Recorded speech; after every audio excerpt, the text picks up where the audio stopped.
his wife, and he said, well, you could correspond. So I corresponded with this girl, and then I eventually met her when and I had to leave in New York, and we had kind of a whirlwind courtship, and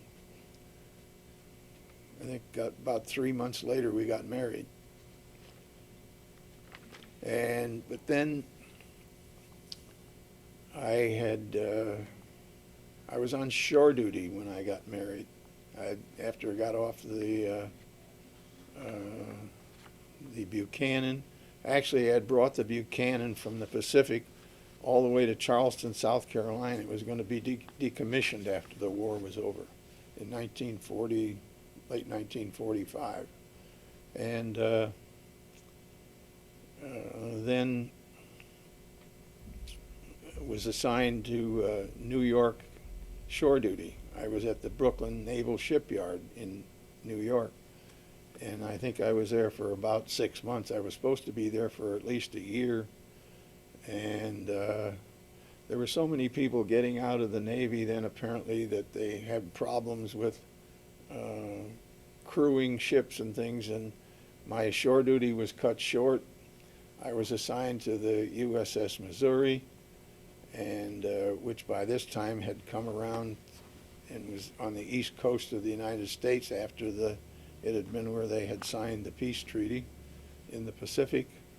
And so I was married then, and we were in Norfolk, Virginia, and my wife came down there, and we lived in Norfolk for a little while. Then we went to Portland, Maine.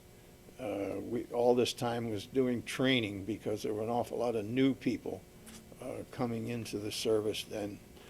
And these ships then needed to do a lot of training. We went to Portland, Maine, and my wife came up to Portland, and we lived there in Portland for a while. And it just got so that that didn't seem the kind of life that we were going to have for ourselves, and I decided then that I'd get out of the Navy. So, Let's go back and talk a little bit about when the war ended in the Pacific. What do you recall about that day? Did you hear Harry Truman's speech or anything like that? Or? well, that was probably one of my most unique experiences. We had what they called a one-star admiral on the USS Buchanan, and the Japanese had surrendered, and they had picked a day that we were going to sign the peace treaty. We were already in Japan before the peace treaty was signed. I was in Tokyo before the peace treaty was signed. We were at the Yokosuka Naval Base in Yokohama Bay. We were designated, and we knew this a week or two in advance, that we were going to be the ship that was going to take General MacArthur out to the Missouri to sign the peace treaty. Our sister ship in the squadron right across the dock from in Yokohama was going to take the Japanese delegation out to the Missouri to sign the peace treaty. So I remember this is probably one of the most vivid things that I remember. The day the peace treaty was going to be signed, it was kind of an overcast, almost a misty kind of a day. Not really raining, but it felt very damp in the air. And there was a designated time when this was all going to occur, and we were anticipating this, and it was great. We didn't know exactly what was going to happen, and suddenly I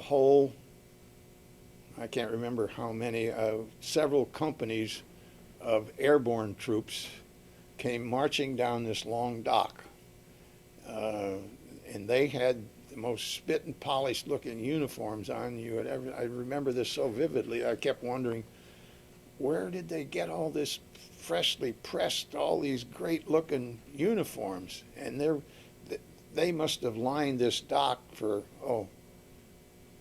I don't know, the dock was very long, but anyway, they were there on both sides. And shortly thereafter, after they were all in place and at attention, this stream of cars started coming down this dock. Big, black, old Cadillac kind of limousines. They must have confiscated them from someplace. And in the first limousine was General MacArthur and several of his staff. And in addition, General Wainwright, who had been surrendered he had surrendered in the Philippines and had been a Japanese prisoner of war since 1942, was there, and several Navy admirals were in these other cars that came along, and they all came aboard our destroyer, General MacArthur's. Now, we had taken all of the wardroom, or the officers' mess room on the destroyer, went across the ship about midway in the ship on this first deck. And we had moved all the tables on there, and they all congregated in there. Probably 10, 12, 15 naval, Army, high-ranking Army. Admiral Halsey was there, Admiral Spruance, General MacArthur, a couple other Army generals, General Krieger, and we had some coffee or things set there, and but it was a very informal thing. General MacArthur looked very informal, as he always did look, you know, his crushed-looking cap. And I met General MacArthur then, since I was an officer on the ship, and we were all there in the wardroom, usually around in that area, and so I did meet General MacArthur. I vividly remember General Wainwright, who I think probably didn't weigh more than, he was about 6'3" or 4", and probably didn't weigh more than 110 or 115 pounds, because he'd been a prisoner of war for, I guess, over 3 years. But he had a perfectly fit, I don't know how they did that either, had a perfectly fitting uniform on. They must have tailored it especially for him. But he was very drawn looking. So that was, we took them out to the Missouri. The Japanese delegation we saw, they all came with top hats and tails, and no military-looking people at all. They came on the other destroyer and were taken to the Missouri. And then we just kind of circled around the Missouri while this ceremony was going on. And after the ceremony was over, they came back aboard the destroyer, and we took them back to the dock in Yokohama. Was there any kind of formal celebration Oh, on the ship when they came back? no, not really. It was a Okay. very somber Respectful. kind of a situation. It really was. What kind of conversations did you have with MacArthur? Just a handshake? Oh, just hello. Okay. Wow.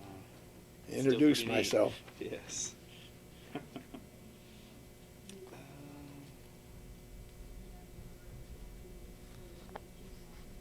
What did you do? Talk about some of the days after your service ended. What did you get involved with, career-wise? Afterwards? Uh-huh.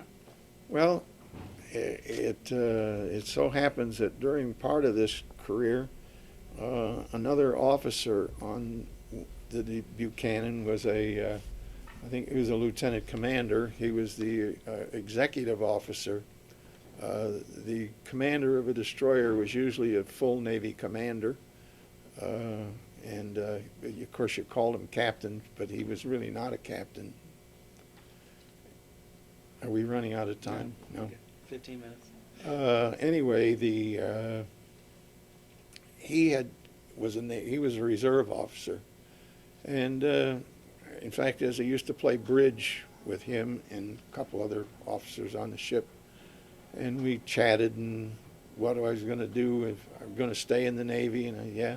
He said, well, in case you ever looking for a job or anything, General Electric's a great place, and I know a lot of people in General Electric, and I could probably find somebody to you could interview with. And so happens I got out of the Navy and didn't have a clue about what I was going to do. I knew a lot about ships and the machinery that ran ships and things like that. I figured that would be a good place to start. And I had this fellow's name and address, or name and phone number, and I called him.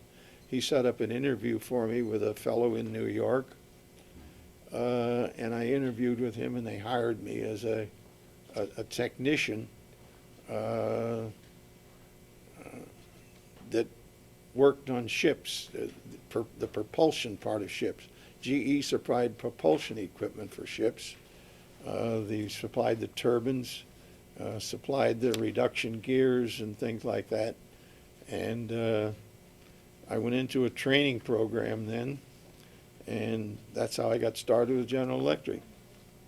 Stayed in that propulsion side of the business for, from 47, I guess, late 47, when I went to work for GE until 51, and I went to the aircraft engine division and started working on aircraft engines. To help with the Korean War, right? Well, no, I didn't do anything in the Korean War. I mean, to help Oh. making the equipment for it, right? Airplanes were in the Korean War, yes, they flew in the Korean War.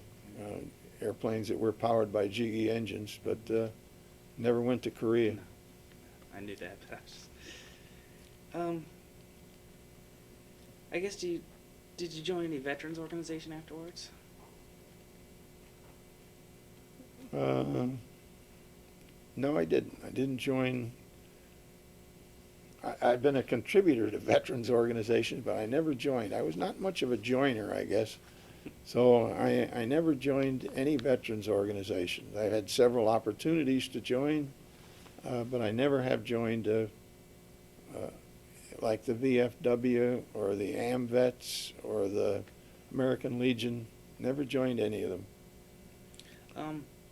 How do you think your service time and experiences from the war shaped your life? Well, I think it's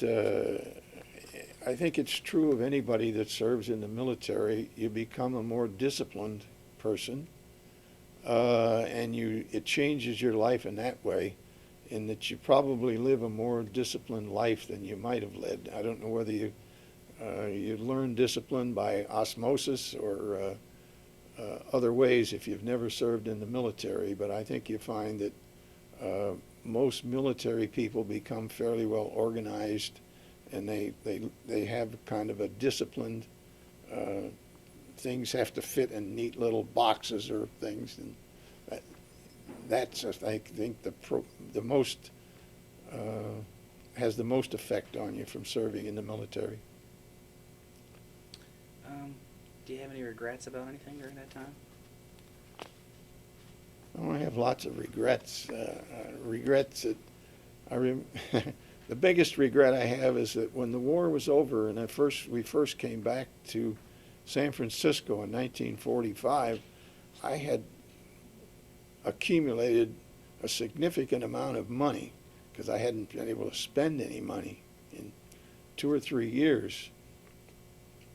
And several of us decided that we were going to have a wing-ding of a party for several days or several weeks in San Francisco, and we did. And I think I spent almost everything I'd ever saved. We lived in the Mark Hopkins Hotel, which was probably the most expensive hotel in San Francisco then. And they had the top of the Mark and this bar at the top of the hotel, and we lived like kings for weeks. Instead of buying beachfront property. Yeah, instead of buying beachfront property in Hawaii or something like that. Is there anything else you'd like to add that we didn't cover? I didn't lead you to those kind of questions you'd like to bring up now. I don't think so. I think I've pretty much covered my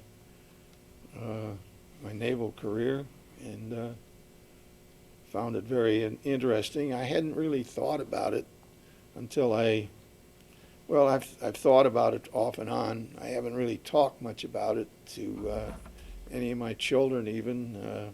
Every once in a while I talk about something and one of my children will say, well, you never mentioned that before. Because there was one incident that happened before the war. Not a happy incident probably, but we were putting this new destroyer in commission, and the Navy used to go to Portland, Maine. Cosco Bay was a good training area, and several of it. We were almost all new on the ship, but there were several of us that were. I was a water tender first class then, and several other rated petty officers. We were in a bar and drunk and disorderly, I guess, and were put in jail. And the ship couldn't leave the next day because until we got back on the ship, because we were part of the Corps Engineering Organization, and that was not our captain was not a happy camper. I can imagine. He, in fact, as though he did not reduce any of us in rank. We had some extra duties to do, and we were severely admonished, and I don't think that ever happened to me again. All right, Ken. Thanks for the interview. Let's Yep. get some of this stuff on video here.